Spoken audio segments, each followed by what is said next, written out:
Hello students. सो इस video के अंदर अब हम loss on issue of debentures का क्वेश्चन करेंगे, जिसमें मैं आपको अकाउंट प्लस एंट्री दोनों बताऊंगी किस तरीके से बनाते हैं। बट उससे पहले एक बार आप पिछली वीडियो देख कर आइएगा, जिससे मैंने आपको loss on issue of debenture का कंसेप्ट एक्सप्लेन किया है। ठीक है, तो देखिए ज़रा, इलिस्ट्रेशन नंबर 41 है हमारे पास यहाँ पे। On 1st April 2020, Emro Limited issued 10,009% debentures of 100 each at a discount of 10% redeemable at par after 5 years। देखो, मैं हमेशा अपने बच्चों को ये कहती हूँ कि हमेशा ना आप अपने क्वेश्चन को समराइज करना सीखा करो, कि आप पहले वहाँ से डिटेल्स निकालो कि आपके लिए क्या वर्थ डिटेल है। लाइक यहाँ पर मुझे ये पता चला that these debentures are issued at discount and redeemed at par. That means that there is only a single loss at the time of issue, यानी कि सिर्फ मुझे इशू के टाइम पे ही लॉस बियर करना पड़ रहा है, जो कि डिस्काउंट है। और कितने का लॉस बियर करना पड़ रहा है? 10%। And this 10% will be calculated from your face value, like 100 into 10% means 10 rupees. तो टोटल आपका जो लॉस है वो आप कैसे निकालोगे, यानी कि टोटल जो आपका discount on issue of debentures है वो कितना निकला? टोटल आपके पास 10,000 डिबेंचर्स हैं और 10 रुपये का आपका नुकसान है, तो आपका टोटल नुकसान कितना हो गया? 1,00,000 रुपये का। ठीक है, कैसे निकाला हमने? 10,000 डिबेंचर्स हैं, 10% का नुकसान था, तो 100 का 10% कितना हुआ? 10 rupees.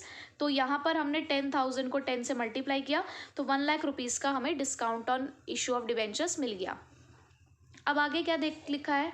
The issue price is payable along with application, the debentures was subscribed, it has a balance of rupees 1,75,000 in securities premium and 50,000 in capital reserve. देखो, मैंने आपको बताया कि सिर्फ सिक्योरिटीज प्रीमियम रिजर्व सबसे पहले, उसके बाद अगर वहाँ से नहीं निकल पाता है पैसा तो statement and profit and loss पे जाते हैं। इसके अलावा कहीं से भी आप नहीं इस्तेमाल कर सकते हो पैसा। तो यहाँ पर मेरे पास सिक्योरिटीज़ प्रीमियम में 1,75,000 है, जबकि मेरा जो नुकसान है वो सिर्फ 1,00,000 रुपये का है। इसका मतलब पूरा का पूरा पैसा यहाँ से निकाला जा सकता है। ठीक है, तो मैं पहले आपको एंट्री बता देती हूँ कि इसकी एंट्री क्या होती है। मैं आपको पूरे क्वेश्चन की एंट्री बताऊंगी, ठीक है, क्योंकि मुझे आपको पूरा कंसेप्ट समझाना है। सबसे पहली एंट्री तो मैं यहाँ पर इन डिबेंचर्स को इशू करने की बताती हूँ आपको। पहली एंट्री आप करोगे, bank account debit to debenture application and allotment. क्योंकि अलग अलग इंस्टॉलमेंट्स नहीं थी क्वेश्चन के अंदर, तो हम एक साथ इसको लिख सकते हैं एप्लीकेशन एंड अलॉटमेंट के नाम से। हमने स्टार्टिंग में ही पढ़ लिया था कि हमारे पास 10,000 डिबेंचर्स थे, 100 रुपीज़ का एक डिबेंचर था, 90 पर इशू हुआ था। ठीक है, तो कितना पैसा आया होगा हमारे पास? 10,000 into 90 which is 9,00,000 rupees. I think ये एंट्री आप सबको क्लियर हो चुकी होगी। सेकेंड एंट्री पर मैं आती हूँ। सेकेंड एंट्री क्या है हमारी? अब सेकेंड एंट्री में हम इन सभी चीज़ों को एडजस्ट करते हैं, लॉस की रिकॉर्डिंग करते हैं। तो debenture application account, application and allotment account debit. अब नुकसान हुआ है हमें, तो उस नुकसान की रिकॉर्डिंग करनी है। यहाँ लिखेंगे discount on issue of debentures account debit to, कितने परसेंट डिबेंचर्स थे हमारे पास? 9% डिबेंचर्स, तो टू 9% डिबेंचर्स। अब देखो, डिबेंचर्स हो चाहे शेयर कैपिटल हो, उन्हें प्रीमियम डिस्काउंट किसी भी चीज़ से कोई मतलब नहीं होता है। आपके पास 10,000 डिबेंचर थे, 100 रुपये उसकी फेस वैल्यू थी, तो आप यहाँ पर पूरा 1,00,000 रुपये लिखोगे, सॉरी 10,00,000 रुपये लिखोगे। ठीक, अब यहाँ पर आपने एज इट इज़ ये ऊपर वाला अमाउंट कॉपी कर देना है एप्लीकेशन अलॉटमेंट का। 1,00,000 हम पीछे कैलकुलेट कर चुके थे कि डिस्काउंट है। देखो, इस तरीके से आपको डिस्काउंट को शो करना है। ठीक, अब डिस्काउंट को राइट ऑफ करने की एंट्री, क्योंकि हमारे पास सिक्योरिटीज प्रीमियम में सफिशिएंट अमाउंट था, तो securities premium reserve account debit to, write off कर रहे हैं तो यहाँ डेबिट है, तो यहाँ पर क्या हो जाएगा? क्रेडिट, क्योंकि आपको इसको कैंसिल आउट करना है। To discount on issue of debentures account, ठीक है। कितना? पूरा 1,00,000 रुपये आपका यहाँ पे यूज हो गया।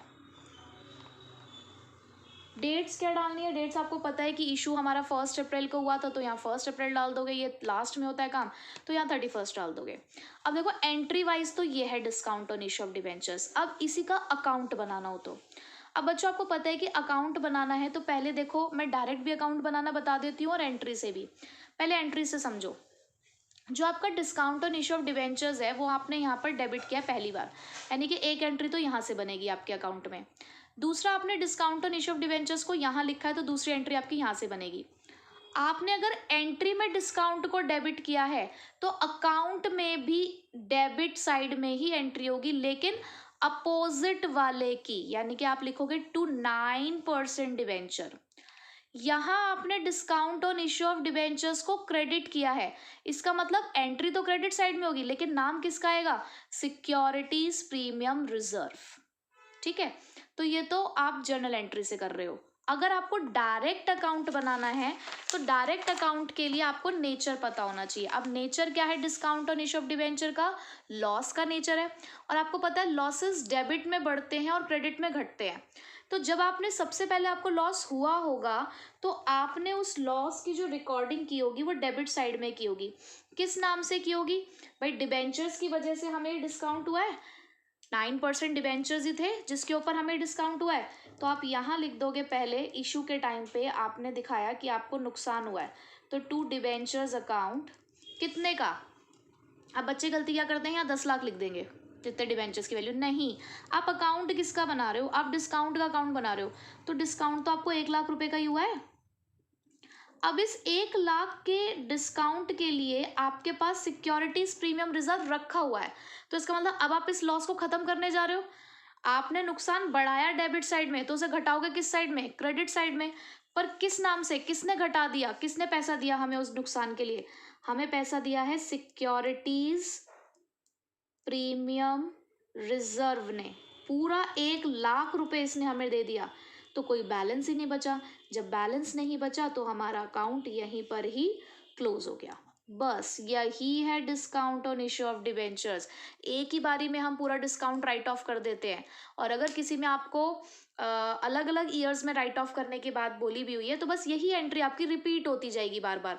जितना अमाउंट आप राइट ऑफ करते जा रहे हो उतना आप यहाँ पर लिखते चले जाओगे और बाकी का बैलेंस शो करते जाओगे। वैसे इतना ही है आपका डिस्काउंट और इशू ऑफ डिबेंचर्स। अभी मैं एक और आपको क्वेश्चन कराऊंगी, उससे आपका थोड़ा जो और भी डाउट होगा वो भी क्लियर हो जाएगा। तो इसको देखने के बाद नेक्स्ट पार्ट ज़रूर देखिएगा।